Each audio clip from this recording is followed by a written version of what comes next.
한번 따라하겠습니다. 어린 양 그리스도. 오늘 계시록 5장의 말씀을 이제 함께 나누려고 합니다. 계시록 4장과 5장은 이제 한 묶음으로, 한 단락으로 이해하면 좋겠습니다. 그 내용인즉슨 하늘의 성전, 곧 천상의 모습을 우리에게 계시해 주고 계신 말씀입니다. 그러면 궁금해지죠. 우리는 아직 이 땅에 살고 있는데 하나님은 왜 우리에게 저 하늘 천상의 모습을 알도록 그 모습을 계시해 주신 것일까? 그 이유가 무엇일까 궁금해집니다. 앞서 일곱 교회에 대하여서 일곱 교회에 주님께서 편지를 보내신 일이 있는데 그중 라오디게아 교회에 주신 이런 말씀이 있었습니다. 3장 21절에 보면 이기는 그에게는, 여러분 계시록 3장 21절 한번 같이 읽어보실까요? 같이 읽으면 좋겠습니다. 그 앞에 장 3장 21절 시작. 이기는 그에게는 내가 내 보좌에 함께 앉게 하여 주기를 내가 이기고 아버지 보좌에 함께 앉은 것과 같이 하리라. 아멘. 이기는 그에게, 그러니까 환난과 핍박, 소리가 갑자기 커졌어요. 소리 조절됐습니까? 소리가 갑자기 커졌네요. 아까까지 좋았는데 소리 좀 줄여주세요. 고맙습니다. 목사는 이렇게 한 번씩 이러면 이렇게 가슴이 이렇게 철렁 내려앉습니다. 환난과 핍박 속에서도 끝까지 믿음을 잃지 않는 성도들을 계시록은 이기는 자 이렇게 말합니다. 뭐라고요? 이기는 자. 그리고 이기는 자들, 곧 믿음 잃지 않은 성도들에게는 주님의 보좌에 함께 앉게 해주신다 하는 상급을 약속해 주셨습니다. 바로 환난 가운데 있는 이 믿는 자들이 끝까지 이기는 믿음으로 이겨가는 그 교회, 그런 믿음의 사람들이 바라볼 소망이 있다는 거예요. 우리 소망의 이유가 되는 것이 뭔가 보았더니 바로 그것이 하늘 보좌라는 것입니다. 그래서 그 하늘 보좌, 곧 우리가 믿음 잘 지키고 승리하여 이제 하나님 나라 갔을 때 앉게 될 그 하늘 보좌, 그곳이 어떤 곳인지를 먼저 보여주심으로 어떤 어려움 중에도 실망하지 않고 견디고 인내하도록 하시는 것, 바로 그 목적으로 우리에게 이 천상의 모습을 보여주시는 것이죠. 오늘 말씀 함께 이 5장의 말씀을 나눌 때에 천국에 대한 소망이 우리 가운데 새로워지고 하나님이 뜻하신 바대로 우리의 믿음이 굳건해져서 끝까지 믿음 지켜내는 우리들 되는 그런 귀한 은혜가 있기를 주의 이름으로 축복합니다. 지난 시간에 나누었던 4장 여러분 기억하시나요? 여러분 4장 말씀에서의 주인공은 누구였을까요? 4장 2절을 한번 같이 읽어보겠습니다. 4장 2절 다 같이 시작. 내가 곧 성령에 감동되었더니 보라 하늘에 보좌를 베풀었고 그 보좌에 앉으신 이가 있는데. 아멘. 4장 말씀의 주인공은 바로 보좌 위에 앉으신 이입니다. 따라하겠습니다. 보좌 위에 앉으신 이. 여러분 앞에 있는 그림을 보면 여러분 설명을 좀 이해를 돕기 위해 설명하기 위해 표를 그려왔는데요. 바로 이 4장 2절에 나오는 보좌에 앉으신 하나님, 이것이 4장의 주된 주인공입니다. 그러면 이 보좌에 앉으신 이가 누구냐? 바로 이 보좌에 앉으신 하나님을 이야기합니다. 그리고 그 보좌에 앉으신 하나님 옆에 4장 5절에 보니까 7 등불이 그 곁에 있었다. 또 4장 6절에 보면 그 보좌를 둘러 네 생물이 있었다. 그 다음 4장 4절을 보면 이 보좌에 앉은 네 생물과 그 더불어 24장로가 있었다. 이렇게 되어 있습니다. 이것이 이제 지난주에 보았던 계시록 4장의 모습이에요. 그러면 저 각각의 의미가 무엇일까? 바로 이 보좌에 앉으신 하나님은 모든 것을 창조하신 하나님을 이야기하는데 계시록 4장에서 이 하나님의 보좌를 설명하기를 벽옥과 홍보석과 녹보석 이렇게 표현합니다. 벽옥은 하나님의 그 영광과 거룩하심을 상징하는 말이요, 홍보석은 하나님의 진노와 심판, 즉 심판의 권세가 하나님께 있다는 뜻이요, 녹보석은 하나님의 은혜와 자비, 우리를 긍휼히 여겨주시는 그 사랑에 대한 이야기입니다. 바로 그렇게 하나님이 설명되고 묘사가 되었죠. 일곱 등불은 뭘까? 바로 일곱 영, 성령님을 이야기합니다. 네 생물은 뭔가? 네 생물이 뭐였냐면 사자, 소, 독수리, 사람이었는데 바로 이 짐승들은 바로 모든 피조 동물의 대표가 되는 것으로 모든 하나님 지으신 것들을 상징하고 있는 겁니다. 여섯 날개라고 하는 것은 그 스랍, 천사들, 그 하나님의 언약궤 위에 있었던 그룹, 이 스랍을 이야기하는데 이 천사들과 같이 여섯 날개, 두 날개씩 세 쌍이 있는데 바로 그것은 빠르게 날아가는 모습과 같은 그 신속하고 빠른 하나님에 대한 순종을 상징하는 것이요, 눈이 가득하다라고 하는 것은 하나님의 뜻을 분별하는 지식이 있다 하는 이야기입니다. 바로 그와 같은 상징적인 존재들이 바로 두 보좌에 둘러싸서 하나님을 예배하고 찬양했다 하는 것입니다. 24장로는 뭐냐? 여러 가지 학설들이 있지만 그 가운데 공통적인 것은 뭐냐면 바로 열둘과 열둘을 합친 24, 그래서 온 인류 가운데 하나님께 택함 받은 백성들을 대표하고 있는 것, 이렇게 설명이 됩니다. 그러니까 모든 영광과 찬양 받으실 창조주 하나님께서 하나님의 영이신 성령님과 함께 가운데 계신데 그 하나님 지으신 모든 피조물들이, 하나님 지으신 모든 천상과 또 지상에 있는 모든 하나님의 피조물들이 하나님을 둘러싸고 하나님을 찬양하고 있는 모습, 바로 이것이 계시록 4장의 모습이었습니다. 그렇다면 저와 같은 모습을 우리에게 보여주시는 이유가 뭘까? 한마디로 말하자면 바로 우리가 저 보좌에 참여하게 된다는 이야기입니다. 정말 그런가? 맞습니다. 베드로전서 2장 9절 말씀 우리 한번 같이 읽어보실까요? 시작. 그러나 너희는 택하신 족속이요 왕같은 제사장들이요 거룩한 나라요 그의 소유가 된 백성이니 라고 하는 말씀이 있는데 바로 우리로 하여금 왕같은 제사장들, 왕같다, 즉 보좌에 앉는 자가 바로 왕인데 그 왕과 같은 권세를 누리게 될 이들이 하나님의 택함 받은 백성들이다 하는 말입니다. 또 골로새서 3장 1절과 4절입니다. 같이 읽죠. 시작. 그러므로 너희가 그리스도와 함께 다시 살리심을 받았으면 위의 것을 찾으라. 거기는 그리스도께서 하나님 우편에 앉아 계시느니라. 우리 생명이신 그리스도께서 나타나실 그때에 너희도 그와 함께 영광 중에 나타나리라. 아멘. 그러니까 그 하나님 하늘 보좌에 창조주 하나님, 성부 하나님께서 앉아 계시고 그 예수 그리스도 성자 예수께서 하나님의 우편에 앉아 계신다. 우리가 사도신경으로도 고백하는 것이 그것이죠. 우편에 앉아 계신다. 그런데 그 예수 그리스도께서 나타나실 그때에, 즉 마지막 예수님 재림하시는 그날이 되면 그때에 너희도, 즉 왕같은 제사장들로 택함 받은 구원받은 우리들도 그분과 함께 영광 중에 나타난다. 그분과 함께 그 보좌에 앉는 놀라운 은혜를 주신다. 바로 그 이야기입니다.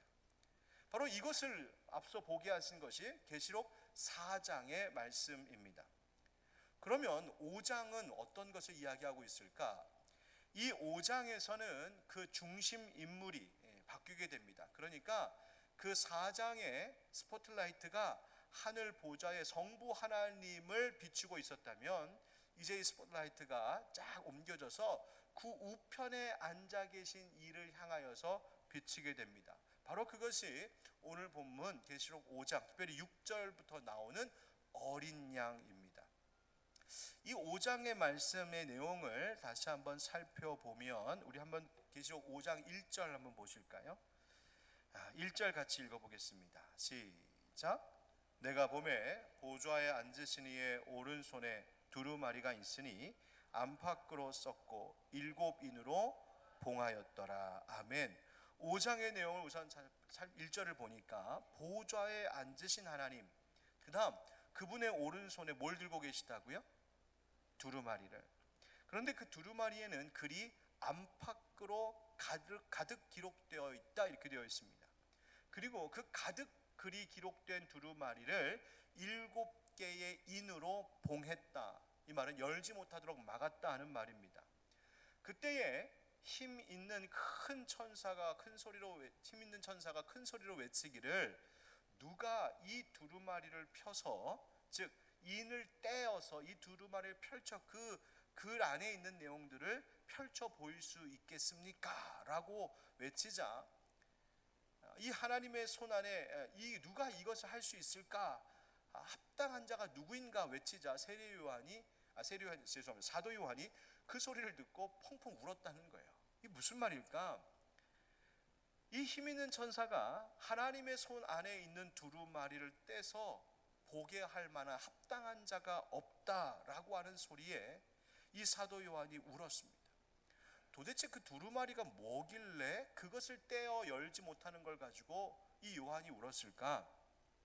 이 두루마리가 뭐냐면 앞으로 하나님께서 행하고자 하시는 일, 바로 이 세상의 악한 원수들을 심판하시고 멸하시고, 그래서 환난 가운데 핍박 가운데 있는 이 지상에 있는 모든 교회들을 구원하시는 그 일을 말하고 있는 것인데, 이 두루마리를 펼쳐 보이지 못한다는 말은 하나님의 그 이 세상을 향한 심판과 또 교회를 구원하시고자 하시는 하나님의 뜻과 계획이 이루어지지 못할 것을 걱정하는 이야기입니다.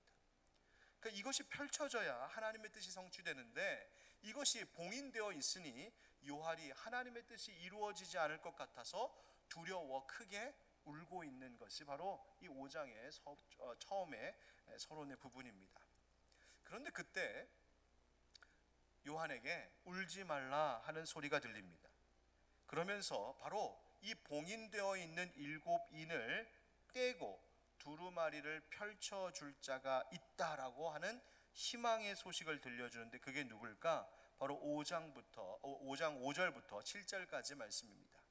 5절부터 7절 말씀 같이 읽어보실까요? 시작.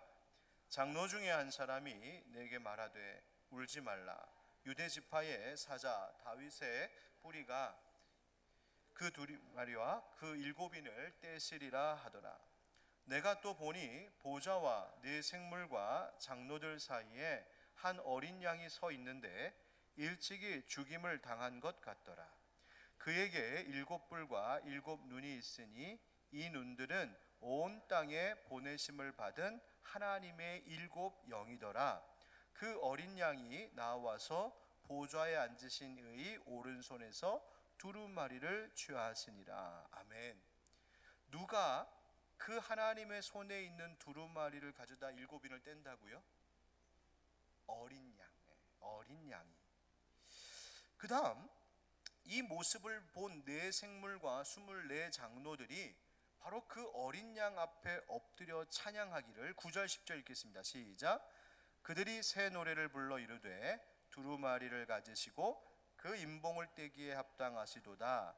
일찍이 죽임을 당하사 각 족속과 방언과 백성과 나라 가운데서 사람들을 피로 사서 하나님께 드리시고 그들로 우리 하나님 앞에서 나라와 제사장들을 삼으셨으니 그들이 땅에서 왕노릇 하리로다 하더라. 아멘. 그 네 생물과 24 장로들이 이제 하나님 앞에 이와 같이 그 어린 양 앞에 엎드려 찬양했다는 말이에요. 그리고 나서 더 나아가 그 보좌와 생물과 장로들을 둘러서 있는 수많은 천사들이 등장합니다. 앞에 그림 보시면 보좌에 앉으신 하나님 주변에 네 생물 그리고 24 장로가 있는데, 더하여서 그 보좌에 앉으신 분 보좌 우편에 어린 양이 계시고, 그 다음 그 보좌를 둘러싸 수많은 천사들, 5장 11절에는 그 수가 많은데 만만이요 천천이요 이렇게 되어 있습니다. 수많은 천사들이 그 보좌를 둘러싸고 있더라. 그 다음 5장 13절 말씀에 우리 13절 같이 읽어보실까요? 5장 13절 시작. 내가 또 들으니 하늘 위에와 땅 위에와 땅 아래와 바다 위에와 또 그 가운데 모든 피조물이 이르되 보좌에 앉으신 이와 어린 양에게 찬송과 존귀와 영광과 권능을 세세토록 돌릴지어다 하니. 아멘. 그러니까 하늘과 땅과 바다의 모든 피조물들이 찬양하고 경배하더라, 이런 얘기입니다. 그러니까 여러분, 저 그림을 가만히 보면 보좌에 앉으신 하나님 곁에 우편에 앉아 계신 어린 양이 계시고 그분을 향하여서 찬양하고 있는 이들이 점점 더 많이 늘어나고 확장되고 있는 것을 보여주고 있습니다. 바로 이 이야기가 계시록 5장의 전체 이야기입니다. 그렇다면 이 계시록 5장을 통하여서 하나님께서 우리에게 가르쳐 주시고 깨닫게 하시는 바가 무엇일까? 바로 오늘 이것을 나누려고 합니다. 한번 따라 하실까요? 유다의 사자 어린 양 예수 그리스도. 여러분, 하나님의 오른손에 들려있던 이 두루마리가 안팎으로 그리 많이 가득 써 있었다고 말합니다. 이 말은 뭐냐면 하나님께서 주신 그 말씀의 내용이 매우 충실하다 하는 뜻입니다. 그 두루마리에 7인을 봉했습니다. 왜 7인을 봉했을까? 여러분, 과거 로마 시대에는요, 유언장과 같은 중요한 문서를 남길 때에 그것을 7인으로 봉했다고 합니다. 왜? 이 문서가 가짜 문서, 위조된 문서가 아니라 바로 이것을 남긴 이의 친서라고 하는 것을 입증하기 위하여서 완전하게 그 7인으로 봉하는 일이 풍습이 있었습니다. 이와 같이 하나님의 이 중요한 친서라고 하는 것이 바로 이 두루마리입니다. 그런데 이 두루마리를 누가 받았느냐? 어린 양이 받았습니다. 보좌에 앉으신 이의 오른손에서 두루마리를 취하시더라. 바로 누구신가? 십자가에 달리신 예수 그리스도를 말하는 것이죠. 그러면 이 두루마리 책은 7인으로 봉해져 있다라고 하는데 이것은 또 무슨 뜻일까? 여러분, 다니엘서 12장의 말씀과 함께 생각해 볼 필요가 있습니다. 다니엘이 하나님께서 보여주신 환상을 봤습니다. 다니엘이 장래에 있을 그 미래의 일을 그것에 대하여 보여주었습니다. 그런데 그게 무슨 뜻인가? 도대체 앞으로 일어나게 될 일을 보여주시긴 보여주셨는데 다니엘이 도무지 이것이 무슨 뜻인지 알지도 듣지도 깨닫지도 못했습니다. 그래서 하나님 앞에 다니엘이 물었어요. 하나님, 이게 도대체 무슨 소리입니까? 결국에 모든 일이 어떻게 되겠습니까? 라고 묻자 하나님께서 뭐라고 말씀하시냐면 다니엘 12장 9절입니다. 다 같이 시작. 그가 이르되 다니엘아 갈지어다. 이 말은 마지막 때까지 간수하고 봉함할 것임이니라. 아멘. 하나님이 다니엘에게 그 뜻을 가르쳐 주셨어요? 안 가르쳐 주셨어요? 봉함할 것이니라. 아직 가르쳐 주시지 않으셨다는 말이에요. 즉 이 두루마리를 봉해놓고 아직 때가 안 되었으니 이것을 그대로 봉한 채로 갖고 있어라, 이렇게 말씀하신 바로 다니엘서의 이야기예요. 그런데 그랬던 이 두루마리가 오늘 본문인 계시록 5장에서 비로소 열리게 되었다. 누구에 의해?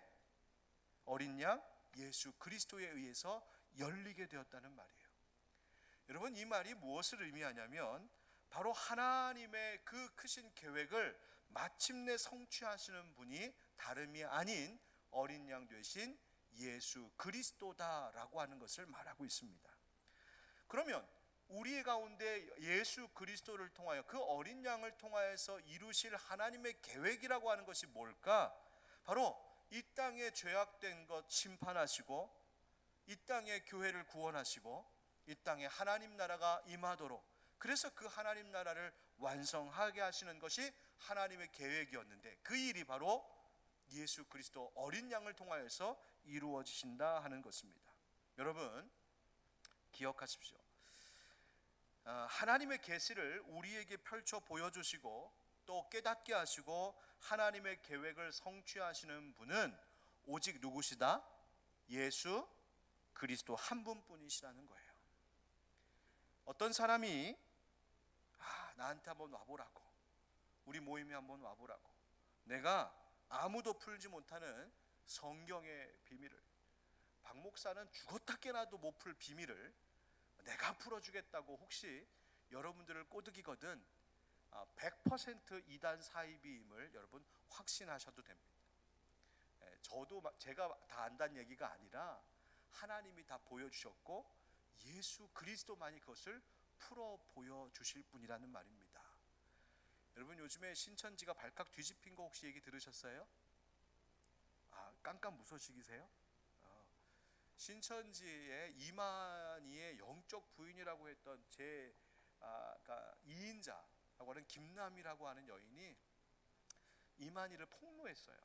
벌써 2차례 폭로했어요. 이만희 가짜다라고. 그래갖고 지금 뭐 가장 그 높은 자리에 있었던 사람이 지금 그렇게 폭로하니까 아마 그것도 자기들끼리 힘싸움 하다가 지금 그렇게 된 것 같은데 신천지가 지금 발칵 뒤집혀졌습니다. 이만희가 아니라는 거예요. 그런데 그 이만희가 뭐 얘기했어요? 자기가 바로 그 계시의 일들을 풀어줄 수 있는 이라고 얘기했었거든요. 여러분 아닙니다.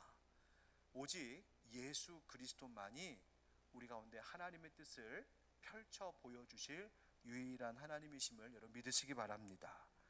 그럼 왜 예수 그리스도께서 그런 자격을 갖추게 되었는가? 따라하십시다. 사자, 어린 양, 바로 이 두 가지 모습 때문입니다. 성경에 보니까 이 어린 양에 대하여서 계시록에 지금 보여주기를 앞에 좀 보여주세요. 유대 지파의 사자라고 이야기했습니다. 여러분 저희 그림 보이세요? 멋진 라이온킹 같이 멋진 모습이 있죠. 여러분 이 유대 지파의 사자라고 하는 말은 메시아를 이야기합니다. 창세기 49장 9절에 보면 49장에 야곱이 그의 12아들을 축복하면서 기도하는 장면이 나오는데 그 가운데 49장 9절을 보면 유다에 대하여서 축복하며 예언하는 말씀에 유다는 사자 새끼로다 이런 말이 있습니다. 그러니까 유다를 동물의 왕인 사자로 비유한 거예요. 유다 지파로부터 그 왕인 이 그리스도 메시아가 태어나게 될 것이다 라고 하는 예언 때문입니다. 또 오늘 본문에 보면 이 어린 양을 설명하기를 다윗의 뿔이다 이렇게 말하고 있습니다. 이 말은 지금 이 어린 양이라고 하는 존재가 다윗 왕과 연결되어 있다는 말인데 이것은 이사야 11장 1절과 10절의 말씀과 함께 연이어 생각해 볼 수 있습니다. 이사야 11장 1절에 뭐라고 되어 있냐면 이새의 줄기에서 난 한 싹이 나며 그 뿌리에서 한 가지가 나서 결실할 것이요. 그러니까 이새의 줄기라고 하는 말은 이새의 아들 바로 다윗을 이야기하는 것이요. 그 다윗의 뿌리를 두고 있는 가지로부터 한 결실이 있을 것인데 바로 누구를 말하고 있을까요? 다윗의 후손 예수님을 이야기하고 있는 것이죠. 그러니까 이스라엘 백성들, 유다 백성들이 그토록 고대하던 메시아, 바로 그 다윗의 후손을 가리키고 있는 말이 바로 이 계시록에 표현되어 있는 말이요, 바로 유다 지파의 후손 사자와 같은 왕으로 모든 원수들을 물리치시고 다윗의 뿌리, 다윗의 후손 왕으로 이 땅에 오신 분이 바로 이분이시다라고 지금 말하고 있는 거예요. 동시에 그렇게 강한 힘을 가진 사자와는 완전히 대조적으로 약하디 약한 어린 양으로 또한 이분을 이야기하고 있습니다. 뭐라고 말하고 있냐면 일찍 죽임을 당한 것 같이 보이는 어린 양이다 이렇게 되어 있어요. 바로 이 어린 양이 유월절 어린 양을 말하고 있습니다. 이스라엘 백성들이 출애굽 당시에 죽음의 재앙을 피하기 위하여 문설주와 그 기둥에 어린 양을 잡아 그 피를 발랐을 때에 그 죽음이 그것을 넘어갔던 것처럼 바로 그 피를 흘린 바로 어린 양, 우리를 구원하기 위하여 드려진 희생 제물을 말하는 것이 바로 어린 양인데 그것이 곧 뭘 말하느냐? 예수 십자가 그 죽음 당하신 예수님, 또 그 죽음에서 다시 부활하신 예수님을 말하고 있습니다. 왜 이분이 죽으셔야 됐는가? 바로 십자가 죽으심을 통하여 피를 흘리심으로 우리를 묶고 있던 모든 죄와 사망의 권세를 끊으시기 위하여서 그분이 스스로 어린 양 희생 제물 되어 주셔야 했다는 말입니다. 그래서 여러분 가끔 저런 어린 양 그림 보셨죠? 바로 저 사자의 모습과 어린 양의 모습을 함께 지니고 계신 분이 누구시다? 예수 그리스도시다. 사자와 어린 양. 또 성경에 보니까 일곱 뿔 일곱 눈을 말하기도 합니다. 일곱 뿔이라고 하는 것은, 뿔은 승리, 힘, 권세를 이야기하는데 일곱, 완전한 힘을 가지신 분, 이런 뜻입니다. 일곱 눈을 가졌다라고 하는 말은 완전한 눈, 즉 모든 것을 감찰하시는 분, 전지하시는 분, 우리의 모든 것을 다 아시는 분, 완전한 지식과 지혜를 가지신 분, 그런 뜻입니다. 그러니까 우리에게 사자, 즉 메시아 왕이신 분이요, 우리를 위하여서 죽으신 어린 양, 희생제물 되신 어린 양이요, 또한 우리의 모든 것을 아시고 완전한 힘과 지식을 가지신 바로 그분, 이분이 그리스도이시다. 바로 그분이 하나님의 오른손에서 두루마리를 취하여 그 인을 때 하나님의 뜻이 이 땅 가운데 이루어질 수 있도록 하시는 메시아 그리스도이시다라고 말하고 있는 것입니다.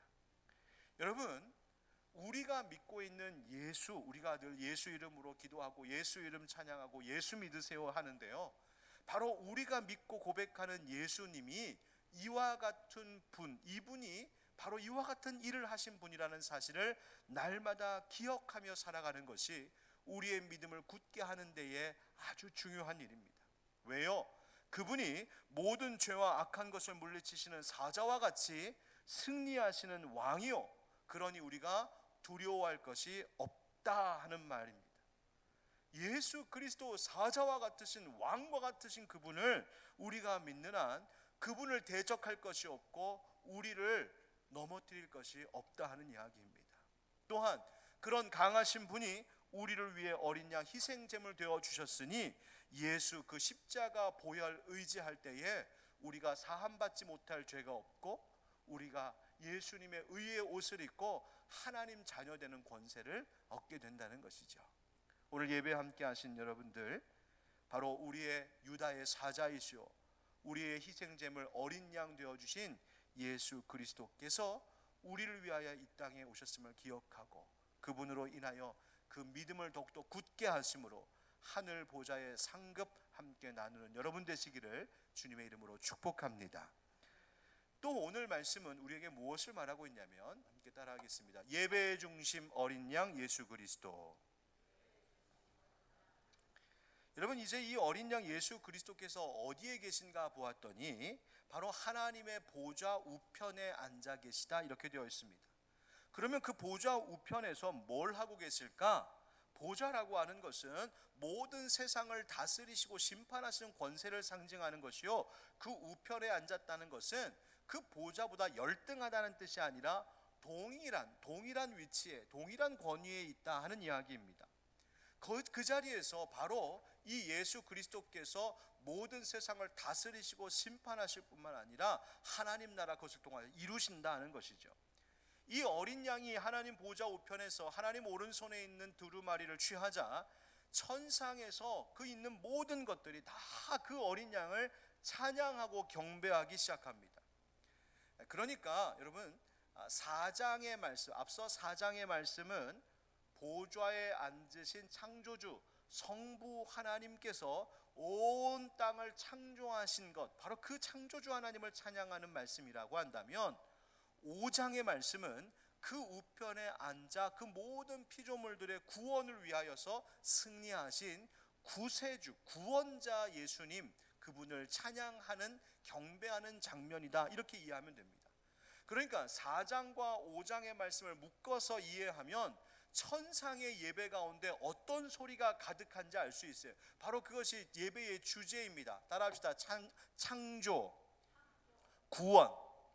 예, 하나님 아버지께서 온 세상을 창조하심을 찬양하는 소리와 그가 보내신 예수 그리스도 어린 양 예수 그리스도를 통하여 구원하신 이 구속의 사건, 이 창조와 구속, 창조와 구원, 이 두 가지를 찬양하고 경배하고 이 일로 하나님을 높이는 것이 바로 천상의 예배였다는 말이에요. 여러분, 이 천상의 예배는 결국 오늘 우리의 예배의 주제요, 우리의 찬양의 주제입니다. 우리와 이 땅의 모든 것을 지으신 창조의 은혜를 감사하는 것이 예배요, 우리의 죄를 위하여서 죽으신 그 부활하신 십자가의 구원을 찬송하는 것, 바로 이것이 예배입니다. 그래서 성부 하나님, 성자 예수님 찬양합니다. 그럼 성령 하나님은 어디 계실까? 성령 하나님도 나오죠. 4장과 5장에 보면 하나님 그 하늘 보좌 곁에 계신 일곱 등불, 바로 일곱 영이 성령님이시요, 어린 양에게 있었던 그 일곱 뿔 일곱 눈이 역시 성령 그리스도의 영을 상징하는 것입니다. 따라서 이 천상의 예배라고 하는 것을 한마디로 정리하자면 그 예배는 성부 하나님, 성자 예수님, 성령 하나님을 찬양하고 경배하는 것이 바로 천상의 예배라는 거예요. 그러면 이 천상의 예배를 보여주신다고 하는 것은 결국 우리의 예배 또한 그렇게 되기를 바라고 기대하는 것인데, 우리의 예배도 그러한가?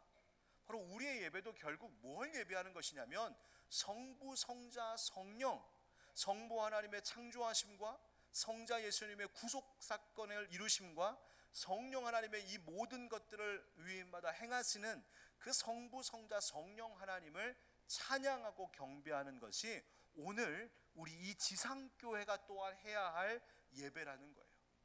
그러면 그 예배를 정말 그렇게 드리고 있을까? 예, 그렇게 하고 있어요. 여러분, 찬송가 보면 2장 찬송 이렇습니다. 찬양 성부 성자 성령, 찬양 성부 성자 성령, 성삼위일체께, 이 예배가 시작이 돼요. 3장에도 보니까요, 성부 성자와 성령 이렇게 시작되죠. 4장에도 보니까는요, 성부 성자와 성령 영원히 영광 받으소서. 5장에도 이 천지가 만물들아 복 주시는 주 여호와 전능 성부 성자 성령 찬송하고 찬송하세요. 또 8장에도 보면요, 거룩 거룩 거룩, 즉 그 계시록 4장에 나오는 것처럼 거룩 거룩 거룩, 삼성송, 거룩하다 3번 외치는 거룩을 이야기하고 바로 그 성부 성자 성령 하나님을 찬양하고 있어요. 우리의 찬송도, 우리의 예배도, 우리 기독교 예배가 바로 이 성부 성자 성령 하나님을 예배하도록 모든 것이 그렇게 짜여져 있다는 거예요. 자, 그런데 중요한 것은 찬송가만 이렇게 부를 것이 아니라 정말 우리는 오늘 이 시대의 예배 가운데에서 이 성부 성자 성령 하나님 앞에, 성삼위일체 하나님 앞에 드리는 중심의 예배를 우리가 드리고 있는가 하는 거예요. 과연 우리는 얼마나 예수 중심의 예배를 드리고 있을까? 여러분, 바른 기독교 예배라고 하는 것은 그냥 좋은 말을 듣는 시간이 아닙니다. 기독교 예배라고 하는 것은 그저 우리를 즐겁게 하고 우리를 만족하게 하는 것이 아닙니다. 기독교 예배의 모든 순서와 모든 내용과 모든 행위는 결국 이 두 가지를 찬양하는 거예요. 바로 하나님의 창조하심과 예수 그리스도를 통하여 우리를 구원하심과, 그 다음 그분들의 일들을 감당하게 하시고 우리를 그 구원의 역사 속에 참여하게 하시는 성령님, 바로 이 성삼위일체 하나님을 예배하는 것이죠. 여러분, 우리가 예배 실컷 주일날 또 수요일날 예배 실컷 드린다고 해놓고 끝나고 돌아갈 때 뭘 많이 듣기는 들은 것 같은데 내가 예수 소리는 한 번도 못 들었다. 심각한 문제가 있는 겁니다. 내가 뭐 예배 가운데 일어섰다 앉았다도 하고 뭐 노래도 부르고 뭔가 많이 한 것 같긴 한데 왕이신 하나님, 어린 양 예수님에 대하여서는 내가 뭘 했는지 하나도 모르겠다. 만약 그렇다면 그 예배는 그 예배의 내용이나 혹은 예배를 집례하고 설교하는 목사에게 심각한 문제가 있는 겁니다. 아니면 예배는 그렇게 짜여지고 그렇게 선포가 됐어도 내가 듣지 않고 들으려 하지 않았던 예배자에게 문제가 있는 거예요. 여러분, 올바른 예배란 천상의 예배와 같이 우리의 삶 가운데 우리의 창조주 되신 하나님이 선포되고 우리를 위해서 희생 제물 되어 주신 예수 어린 양, 그분의 이름이 높아지고, 그리고 그 구원의 역사가 우리 가운데에 적용되도록 일하고 계시는 성령님, 그분, 이 성삼위일체 하나님의 이야기가 우리 가운데 들려주고 선포되고, 그것을 기념하고 경축하고 높일 때 그것이 진정한 바른 기독교 예배가 되는 것입니다. 8절에 보면 네 생물과 24장로들이 어린 양 앞에 엎드려 검은고와 향이 가득한 금대접을 가졌다, 이렇게 되어 있어요. 그러면서 뭐라고 되어 있냐면 향은 성도의 기도들이라 했습니다. 향이 뭐라고요? 향이 이렇게 피우면 하늘로 올려져 가는 것과 같이, 저는 우리 교회 예배도 향을 한번 올렸으면 하는 마음이 있는데, 그것까지 하면 여러분들이 저를 굉장히 오해하실까 봐 참고 있어요. 근데 여러분, 향을 올린다라고 하는 것은 뭐냐면 마치 그 향이 하늘로 올라가는 것과 같이 우리의 예배, 우리의 찬송, 특별히 우리의 기도가 하나님께 올려진다는 거예요. 여러분 기억하십시오. 우리의 예배, 성부, 성자, 성령 하나님 앞에 드려서 어린 양 예수 중심이 되는 예배는 하나님께 상달된다는 사실을 기억하시기 바랍니다. 우리의 찬양과 우리의 기도가 하늘 보좌에 닿는다는 것을 기억하시기 바랍니다. 여러분, 우리의 찬양, 우리의 예배, 우리의 기도가 무의미한 것들이 아니에요. 오늘도 여러분들이 나와서 찬양하고 예배하고 기도하고 있는 이 시간과 이 마음이 그냥 이 땅에 파묻혀버리는 아무 의미 없이 흘러가는 것이 아니라, 우리가 예수 중심으로 이 예배와 찬양과 기도를 올려드릴 때 이것이 하늘로 오르는 향과 같이 하늘의 보좌에 닿아 하나님의 마음에 닿고 하나님의 귀에 들리고, 그 기도를 들으신 하나님께서 오늘도 우리의 삶 가운데 역사하신다는 사실을 기억하시기 바랍니다. 여러분, 우리의 기도가, 우리의 예배가 절대로 헛수고하는 것이 아닙니다. 코로나 바이러스의 위험에도 불구하고 하나님 앞에 나와 나는 예배해야 되겠습니다. 나는 하나님 앞에 나와 찬양해야겠습니다. 나는 주님의 전에 엎드려 올려드려지는 향과 같이 내가 기도해야겠습니다 하는 것, 하나님께서 반드시 받으시고 그 기도 가운데 역사해 주실 줄 믿습니다. 언제? 바로 예배의 중심 되신 예수 그리스도를 잃지 않을 때. 세 번째, 오늘 말씀 우리에게 들려주시는 것이 있습니다. 바로 따라합시다. 찬송과 영광 받으실 어린 양 그리스도. 세 번째 이야기는 바로 그 영광스러운 예배를 이야기하는 거예요. 제가 얼마 전 쉬는 날 제 아이들을 데리고 어딜 다 갔다가 다녀오는 중에 우주박물관이라고 하는 데를 들렸어요. 우주에 관한 여러 가지 것들이 이렇게 전시되어 있는데, 그 가운데에 저런 전시물이 있어서 사진을 찍어 왔다는 거 아니에요? 우주 거리 비교. 여러분, 뭐 글씨가 작아서 잘 보이지 않겠지만 이런 거를 이렇게 전시물로 만들어 놨는데 뭐냐면 이런 거예요. 우리가 살고 있는 이 태양계 안에 태양에서부터 화성까지, 그러니까 수금지 화잖아요. 그러니까 화성이 지구 다음에 있잖아요. 그러니까 태양부터 화성까지의 거리가 3억 킬로미터. 벌써 우리는 이게 감이 안 오죠. 3억 킬로미터. 그런데 이 3억 킬로미터가 요만하다는 거예요. 이 3억 킬로미터를 포함한 목성부터 명왕성까지가 60억 킬로미터. 이거 20배. 쫙. 그것을 포함하고 있는 태양계 근처 행성까지가, 그러니까 태양계가 얼마 정도 되냐면 140조 킬로미터.